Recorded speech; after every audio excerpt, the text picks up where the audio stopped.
Hello students, very good afternoon to all of you. Welcome to Civil Step. Civil Step के YouTube platform पे आप सभी का बहुत बहुत स्वागत है। दोस्तों, एचपीटीजीटी के एग्जाम आ गए हैं, तो मेडिकल का एग्जाम शुरू हो रहा है, नॉन मेडिकल का एग्जाम भी शुरू हो रहा है। तो मेडिकल नॉन मेडिकल वाले विद्यार्थियों के लिए एक स्पेशल इंस्ट्रक्शन यहां पर मैं आपको बताने वाला हूं। देखिए, इस बार पेपर जो है वो सीबीटी है, यानी कि कंप्यूटर बेस्ड टेस्ट होने वाला है। तो कंप्यूटर बेस्ड टेस्ट में कैसे पेपर को अटेम्प्ट करना है ये आपको पहले से ही एचपीआरसीए ने बताया है। तो अगर नहीं बताया तो मैं बता देता हूं कैसे बताया है। तो एचपीआरसीए की वेबसाइट पे एक मॉक जो है वो आपको अवेलेबल कराया गया है। उस मॉक को अटेम्प्ट करके आप देख सकते हैं कि आपका पेपर किस तरीके से अटेम्प्ट आपको नहीं करना है। तो मॉक तक कैसे पहुंचना है मैं स्टेप बाय स्टेप आपको बताने वाला हूं। जो भी विद्यार्थी पेपर देने वाले हैं वो जरूर इस पेपर को अटेम्प्ट करके जाएं, इस मॉक को अटेम्प्ट करके जाएं। तो सबसे पहले एचपीआरसीए की वेबसाइट पे चले जाना है। यहां पर अगर आप लेटेस्ट पे देखेंगे तो ये दिया गया है, थर्ड फोर्थ नंबर पे आता है mock test link for TGT medical and TGT non medical. इसके ऊपर क्लिक करेंगे तो इस तरह का पेज जो है वो ओपन होने वाला है। इस तरह से पेज ओपन होगा। तो मेडिकल और नॉन मेडिकल दोनों तरह के विद्यार्थियों के लिए यहां पर मॉक टेस्ट का लिंक अवेलेबल है। आर्ट्स और जेबीटी के लिए अभी नहीं है। आपका जब एग्जाम डेट आएगा तो आपके लिए लिंक अवेलेबल हो जाएगा। तो मेडिकल पे जब हम क्लिक करेंगे, यहां पर मेडिकल के लिंक के ऊपर क्लिक कर देंगे, देन वो हमें एक विंडो पे ले जाएगा। एक नेक्स्ट विंडो ओपन हो जाएगी जो कि इस तरह से होने वाली है। जब आप पेपर देंगे ना, जब आप टीसीएस का कंप्यूटर देखेंगे पेपर देते हुए, तब भी आपको ऐसा ही दिखने वाला है कुछ। ठीक है, तो वहां पर जॉन स्मिथ नहीं होगा, आपका अपना नाम होगा, because this is a demo paper. तो डेमो पेपर पे नाम ऐसे ही कुछ भी लिखा जा सकता है, वहां पर आपका अपना नाम होगा। तो यहां पर जॉन स्मिथ लिखा गया है। यहां पर आपको कुछ भी क्रेडेंशियल्स फिल नहीं करने हैं, आपको कोई डिटेल नहीं भरनी है। आपको जस्ट साइन इन के बटन पे क्लिक करना है। ये ऑटोमेटिकली भरा हुआ है क्योंकि ये एक ट्रायल मॉक टेस्ट है।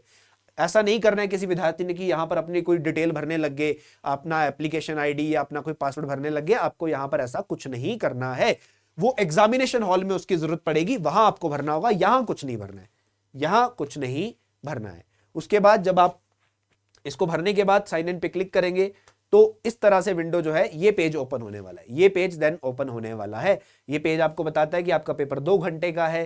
ठीक है, घड़ी जो है आपकी यहां पर चलेगी, एक साइड पे आपकी घड़ी चलने वाली है और घड़ी जब खत्म हो जाएगी उसके बाद आपका पेपर ऑटो सबमिट हो जाएगा। आप उससे पहले भी अपने आप भी सबमिट कर सकते हैं अगर आपका पेपर उससे पहले हो जाता है। ठीक है, तो नेक्स्ट पे क्लिक कर देना आपने। नेक्स्ट पे क्लिक करेंगे देन ये पेज आने वाला है कि पेपर ऑप्शन एमसीक्यू टाइप है, 120 मिनट मिलने वाले हैं, 200 सवाल है, इंग्लिश हिंदी में पेपर देख सकते हैं। तो यहां पर आपको सबसे पहले डिफॉल्ट लैंग्वेज चूज करनी है। देखिए, डिफॉल्ट लैंग्वेज क्या होगी कि आपका पेपर किस भाषा में दिखेगा, बट कुछ पर्टिकुलर क्वेश्चंस के लिए आप चाहें तो बाद में भाषा बदल भी सकते हैं। हर एक क्वेश्चन के ऊपर व्यू इन का ऐसा बटन दिखेगा आपको, view in English Hindi, but जो आपने डिफॉल्ट चूज कर दिया उसके अकॉर्डिंगली सारे खुलते रहेंगे। तो यहां पर सिलेक्ट करेंगे, 2 ऑप्शन आएंगे इंग्लिश हिंदी का, क्लिक कर दिया और इसके बाद इस बॉक्स पे टिक कर देना है। इस बॉक्स पे टिक करना है। उसके बाद आप क्लिक करेंगे I am ready to begin, इस पे क्लिक करेंगे। अगला पेज आपका ओपन हो जाएगा। ये रहा, पेपर आपका स्टार्ट हो चुका है। पेपर आपका स्टार्ट हो चुका है। यहां पर टाइम चलता जा रहा है कि कितना टाइम आपका बचा है, टाइम लेफ्ट, इस तरीके से चलता जाएगा। पेपर में वहां पर आपका अपना नाम होगा। मॉक में, ये मॉक है, देखो रियल पेपर भी ऐसा ही होने वाला है, रियल पेपर भी ऐसा ही होने वाला है। तो वहां पर आपका अपना नाम होगा, जैसे यहां पर जॉन स्मिथ का नाम है, बट मॉक में आपको जॉन स्मिथ ही दिखेगा। व्यू इन इंग्लिश हुआ है क्योंकि आपने डिफॉल्ट लैंग्वेज इंग्लिश चूज किया था। आप क्लिक करके पर्टिकुलर क्वेश्चन को हिंदी में भी देख सकते हैं, बट आपको साइंस जो है, साइंस के क्वेश्चन तो आपको इंग्लिश में ही देखने को मिलेंगे। ठीक है, बायोलॉजी केमिस्ट्री को तो इंग्लिश में देखने को मिलेगा। अब यहां पर पेपर को अटेम्प्ट कैसे करना है, तो देखिए हर एक ऑप्शन के आगे एक बार देखेंगे, ये क्वेश्चन आ गया, उसके नीचे ऑप्शन आ गई, ऑप्शन के आगे दिए हुए हैं एक गोले से, राउंड से दिए हुए हैं। तो आपको एक ऑप्शन को सिलेक्ट करना है। आपने एक ऑप्शन सेलेक्ट की, ठीक है, उसके बाद सेव एंड नेक्स्ट पे क्लिक कर देना है। सेव एंड नेक्स्ट, आपका आंसर मार्क हो गया, आपका आंसर मार्क हो चुका है। जब आपने ऑप्शन सेलेक्ट कर दी और सेव एंड नेक्स्ट कर दिया, आपका ऑप्शन सेलेक्ट हो गया।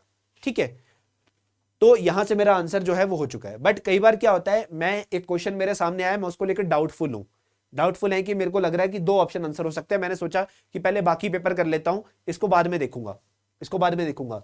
तो उसके लिए mark for review and next, इस पे क्लिक करना है। सेव एंड नेक्स्ट नहीं करना है, mark for review and next करना है कि बाद में देखेंगे। तो नेक्स्ट पे क्लिक कर देना है। उसके बाद मैंने एक ऑप्शन सेलेक्ट किया था, अब मुझे उसका आंसर या तो करना ही नहीं है या चेंज करना है। तो देखो, चेंज करना है तो दूसरे ऑप्शन पे सेलेक्ट करूंगा तो अपने आप हो जाएगा, बट मुझे अगर उसका आंसर करना ही नहीं है तो क्लियर रिस्पॉन्स के ऊपर मैं क्लिक कर दूंगा, देन सेव एंड नेक्स्ट कर देंगे, देन सेव एंड नेक्स्ट कर देंगे। तो यहां पर आपको दिखाई दे रहा है, आपके सारे क्वेश्चन नंबर्स दिखाई दे रहे होंगे साइड पे 1 टू लेकर 200 तक, ठीक है। और जो जो क्वेश्चंस आपने अटेम्प्ट किए हैं वैसे ही, अगर आपने क्वेश्चन का आंसर किया है तो वो आपको ग्रीन मार्क हो जाएगा। जैसे ये रेड मार्क है ना, वो ग्रीन मार्क हो जाएगा, वो जाएगा आपका ग्रीन। अगर आपने किसी क्वेश्चन का आंसर किया है तो जैसे 3 नंबर सवाल का आंसर कर दिया तो 3 नंबर वाला जो है यहां पर आपको ग्रीन दिखेगा, ठीक है। 3 तो लिखा होगा, ग्रीन दिखेगा, ठीक है। जैसे ये लिखा हुआ है आंसर्ड। अगर आपने किसी सवाल का आंसर नहीं किया है, खाली छोड़ दिया आपने, आप अगले क्वेश्चन पे आ गए, तो वो आपका रेड ऑरेंज में आपको दिखने वाला है।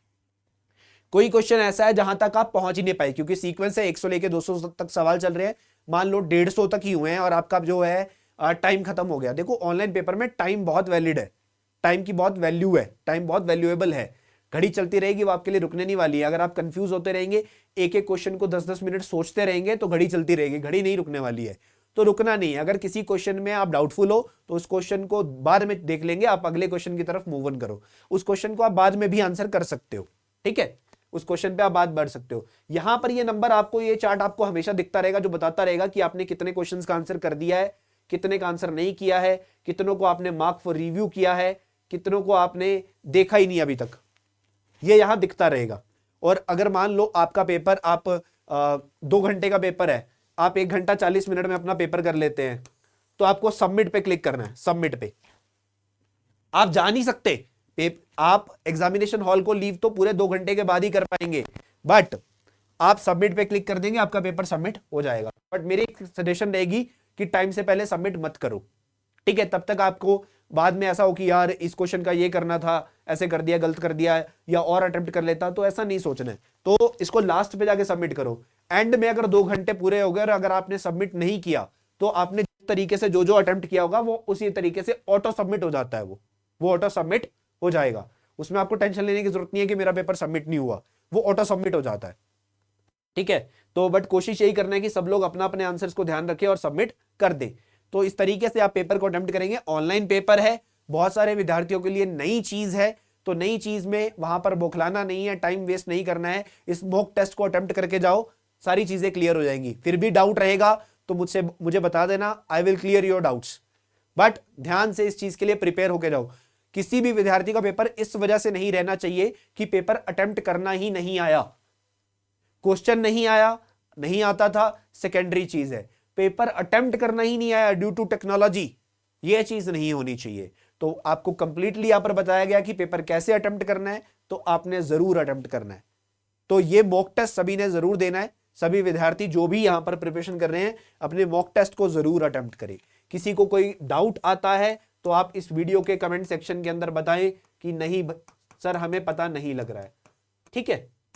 बट पेपर से पहले इसकी प्रैक्टिस जरूर करके जाएं सभी विद्यार्थी। चलिए, तो इस वीडियो को ज्यादा से ज्यादा शेयर कर देना। बहुत बहुत धन्यवाद।